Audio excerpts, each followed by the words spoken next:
Mr. Merryweather is the chairman of directors, and he will explain to you that there are reasons why the more daring criminals of London should take a considerable interest in this cellar at present." "It is our French gold," whispered the director. "We have had several warnings that an attempt might be made upon it." "Your French gold?" "Yes. We had occasion some months ago to strengthen our resources, and borrowed for that purpose 30,000 napoleons from the Bank of France. It has become known that we have never had an occasion to unpack the money, and that it is still lying in our cellar. The crate upon which I sit contains 2,000 napoleons, packed between layers of lead foil. Our reserve of bullion is much larger at present than is usually kept in a single branch office, and the directors have had misgivings upon the subject." "Which were very well justified," observed Holmes. "And now it is time that we arranged our little plans. I expect that within an hour matters will come to a head. In the meantime, Mr. Merryweather, we must put the screen over that dark lantern." "And sit in the dark?" "I am afraid so. I had brought a pack of cards in my pocket, and I thought that, as we were a partie carrée, you might have your rubber after all. But I see that the enemy's preparations have gone so far that we cannot risk the presence of a light. And first of all we must choose our positions. These are daring men, and though we shall take them at a disadvantage, they may do us some harm unless we are careful. I shall stand behind this crate, and do you conceal yourselves behind those. Then, when I flash a light upon them, close in swiftly. If they fire, Watson, have no compunction about shooting them down." I placed my revolver, cocked, upon the top of the wooden case behind which I crouched. Holmes shot the slide across the front of his lantern, and left us in pitch darkness. Such an absolute darkness as I have never before experienced. The smell of hot metal remained to assure us that the light was still there, ready to flash out at a moment's notice. To me, with my nerves worked up to a pitch of expectancy, there was something depressing and subduing in the sudden gloom, and in the cold, dank air of the vault. "They have but one retreat," whispered Holmes. "That is back through the house into Saxe-Coburg Square. I hope that you have done what I asked you, Jones." "I have an inspector and 2 officers waiting at the front door." "Then we have stopped all the holes. And now we must be silent and wait." What a time it seemed! From comparing notes afterwards, it was but an hour and a quarter, yet it appeared to me that the night must have almost gone, and the dawn be breaking above us. My limbs were weary and stiff, for I feared to change my position, yet my nerves were worked up to the highest pitch of tension, and my hearing was so acute that I could not only hear the gentle breathing of my companions, but I could distinguish the deeper, heavier in-breath of the bulky Jones from the thin, sighing note of the bank director. From my position I could look over the case in the direction of the floor. Suddenly my eyes caught the glint of a light.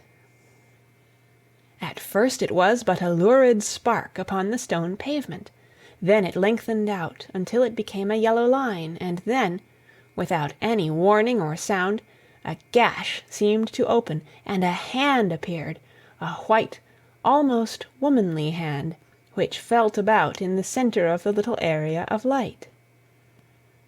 For a minute or more the hand, with its writhing fingers, protruded out of the floor.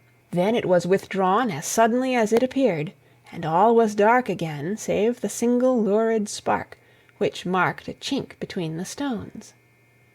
Its disappearance, however, was but momentary.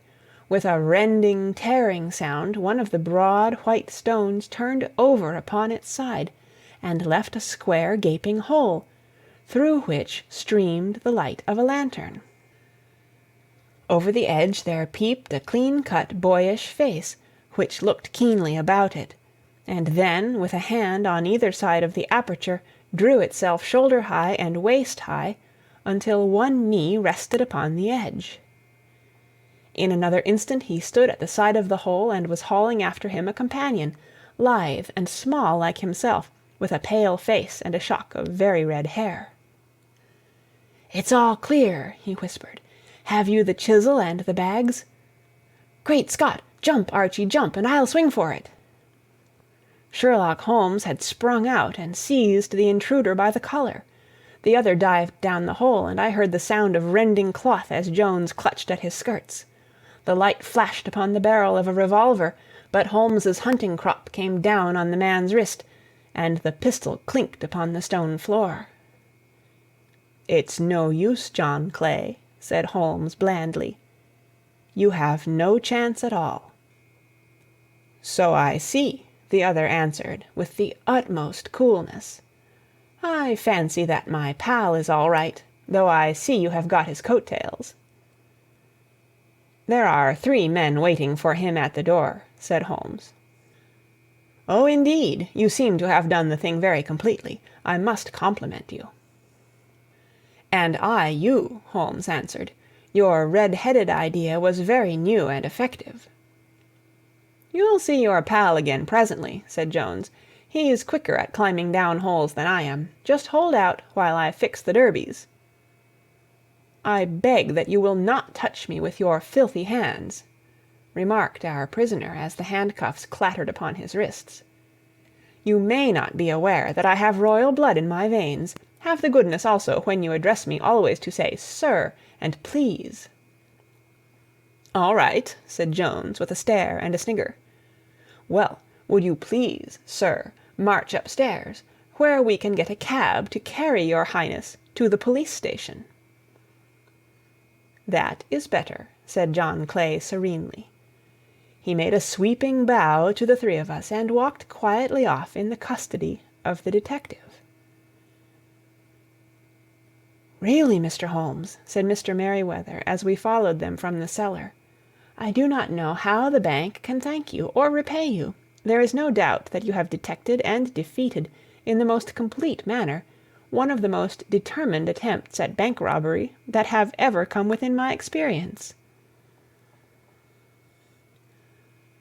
"I have had 1 or 2 little scores of my own to settle with Mr. John Clay," said Holmes. "I have been at some small expense over this matter, which I shall expect the bank to refund, but beyond that I am amply repaid by having had an experience which is in many ways unique, and by hearing the very remarkable narrative of the Red-Headed League.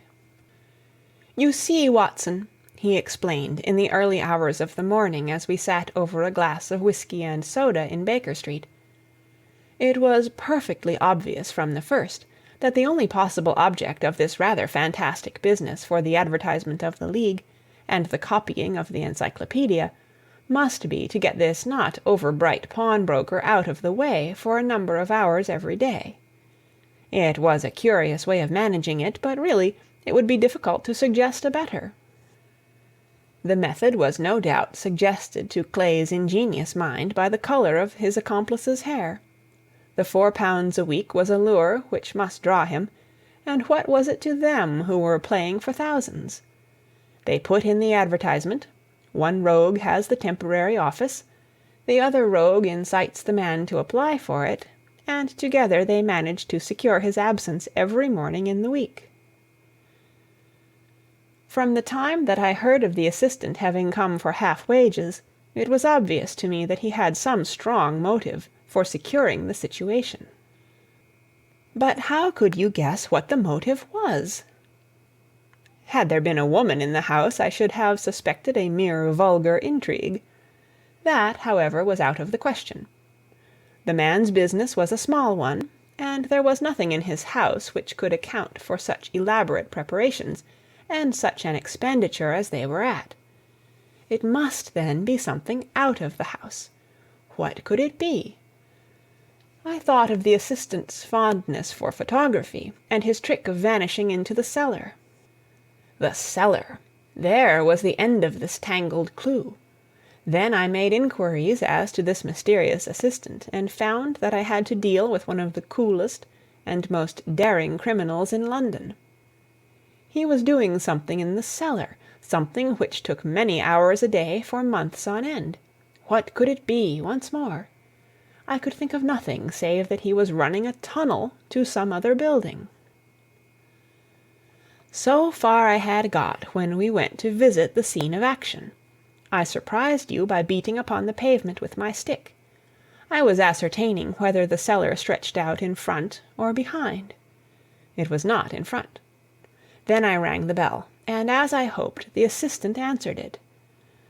We have had some skirmishes, but we had never set eyes upon each other before. I hardly looked at his face. His knees were what I wished to see. You must yourself have remarked how worn, wrinkled, and stained they were. They spoke of those hours of burrowing. The only remaining point was what they were burrowing for. I walked round the corner, saw the City and Suburban Bank abutted on our friend's premises, and felt that I had solved my problem. When you drove home after the concert, I called upon Scotland Yard and upon the chairman of the bank directors, with the result that you have seen. And how could you tell that they would make their attempt to-night? I asked. Well, when they closed their League offices, that was a sign that they cared no longer about Mr. Jabez Wilson's presence. In other words, that they had completed their tunnel. But it was essential that they should use it soon, as it might be discovered, or the bullion might be removed. Saturday would suit them better than any other day, as it would give them 2 days for their escape. For all these reasons I expected them to come to-night. You reasoned it out beautifully, I exclaimed in unfeigned admiration. It is so long a chain, and yet every link rings true.